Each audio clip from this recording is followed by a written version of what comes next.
At this moment in time, it seems that Manchester United has been asked to do a lot of things that he's not capable of. Now, should he be capable of it at £80 million?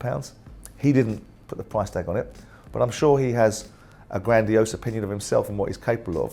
So to go to the centre of the question, right now, if the tournament was next week, why would you pick Maguire? Welcome to this week's edition of One to One with Simon Jordan. Don't forget to keep liking and subscribing, but equally importantly, in fact more importantly, keep leaving your questions in the comment section below. But let's get to this week's show. Look, I said when all the furore was going on about who they could sign, who they couldn't sign, what a disaster it was that Man United would spend a lot of money this summer. They have.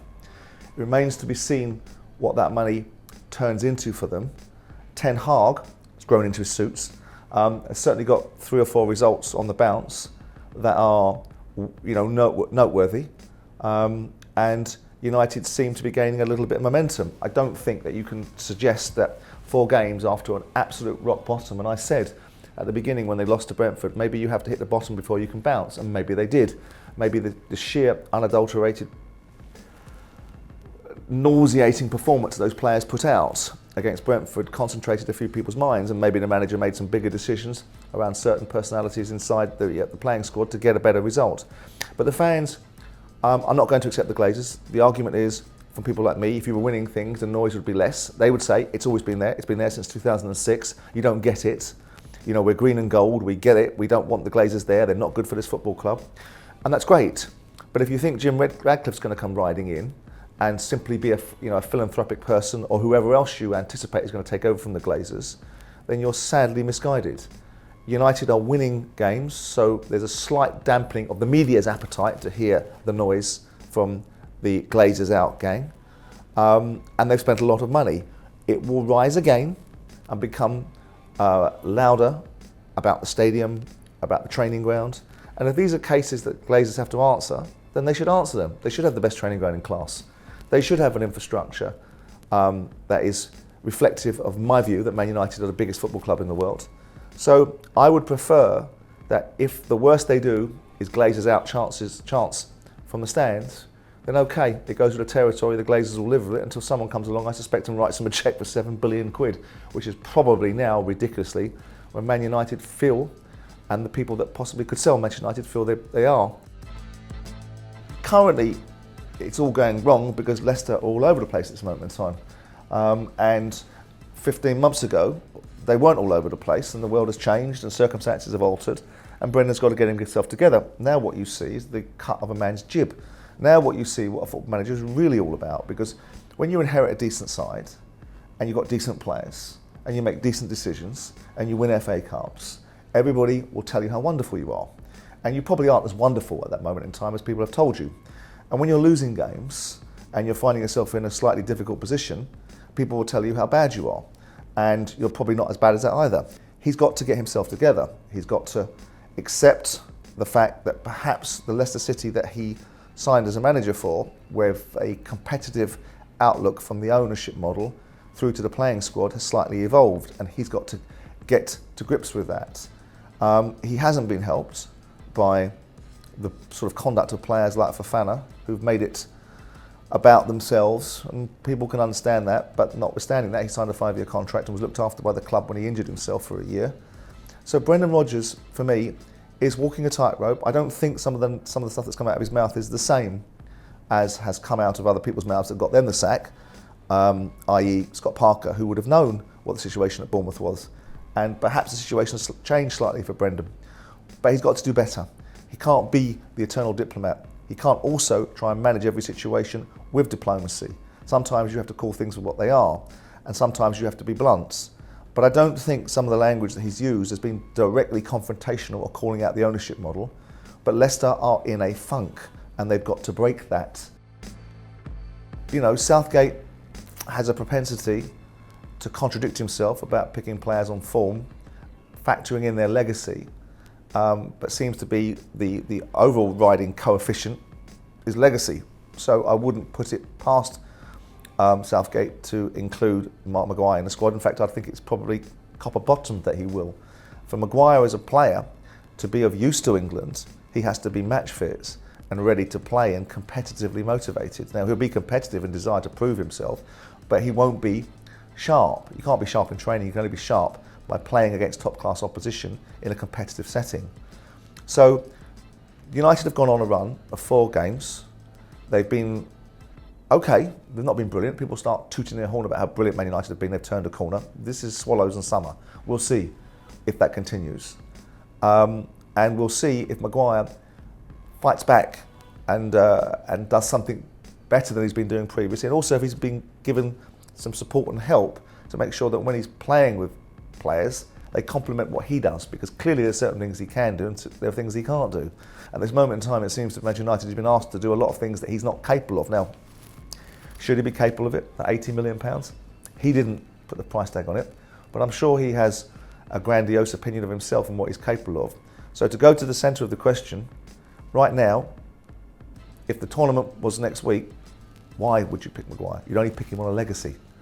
If it's in 2 months' time, which it is, and he regains his place and he has great favour with Southgate, then the argument flips onto the other side of the equation. And let's be clear, we don't have this embarrassment of riches of centre-halves that can perform at international level, and we can't perhaps chop and change with untried and untested players if we're going to go and actually try and win a World Cup. Well, where I saw Leeds United future was ultimately in a disposal from Radrizzani into an American group of owners. It is a phenomenal football club. A phenomenal football club. Not because you look back to the 70s with Don Revie and its achievements there, because they were moments in time, because of the size and scale of this club. Every time I've gone there, it's been one of those stadiums that have made you feel that you're in a proper football stadium. Aston Villa's a little bit like that as well. Obviously, we know Manchester United and Liverpool, those are, cauldrons, but so is Ellen Road. And they were close in the early 2000s to get it right. They economically got it wrong, and we can all do that. And it cost them a lot, and it cost them 16 years of a great football club languishing outside the Premier League. That's not unique to Leeds. Nottingham Forest did the same. Sheffield Wednesday are currently doing it. These are big football clubs. But I can tell you it's a powerhouse. If you go to Yorkshire, you can feel the size and scale of Leeds United inside that area. So I think there will be a change of ownership at some point. The fact they've got an American manager normally tells you there's a significant American influence, and we know that there is because there's been a proportion of the club sold. They've got to stabilise and stop the rot that started last year. They've looked well and good this season, great result against Chelsea. But I think Leeds are a powerhouse of a football club. And I think Leeds, with the right ownership to take Radrizzani onto the next level, or if he fancies it, can be a force. So as much as owning a football club is a great asset for anybody, it depends upon what you want to achieve from it as an owner. Leeds United, I think, have the ability to be a really significant power in English football. They've just got to get the right direction of travel. And Bielsa got them somewhere. It was a degradation of that last year. I don't know about Jesse Marsch, but I do know that my admiration for Leeds and its fan base is not insignificant, and I think that there will be ownership changes, and that ownership change will probably kick them onto the next level. I can't quite framework that question as Chelsea being a mess off the pitch. I don't know what you think they're a mess, why you think they're a mess. No one could have thought. They've been a mess. If you want to be talking about it in the broadest of terms, you could argue the case that Chelsea have been a mess for 20 years and that only were not because they had one man prepared to put up 1.5 or 2 billion pounds worth of cash to generate Chelsea into a competitive and the most competitive football club in terms of winning trophies over that period of time, but also to not want that money back. So now you've got an American ownership model that people are lauding and applauding. Believe me, they will want a return on that money, that 2.5 or 3 billion quid they've spent and whatever else they're spending on top of it to invest in the football club. So people talk about the motivations of ownerships and wanting people out of United and wanting this person in. You've got an American ownership model now that will want a return on its private equity money. They are not a mess. They are probably overpaying, and that's their choice. It's their money. No one's turned around and said that if they overspend, they're going to be in an economic bind. So all they're going to do is learn with their chin. And who doesn't in any business? You can surround yourself by agents that purport to be on your side, that are going to guide you through and give you the advice, but most of the time they're on their own side. And so I do not think Chelsea are in a mess in any shape or form. I think the change of ownership would necessarily have brought about a change of structure. The people that were involved in one ownership model, that had their hands in the pockets of Roman Abramovich, are no longer in this ownership model. And I don't look at them as the greatest football operators. They made decisions because they had the ability to be the best in class, because they had the financial resources of Roman Abramovich behind them. Now you could say it should have been a layover period, but Todd Bowley's not a slouch.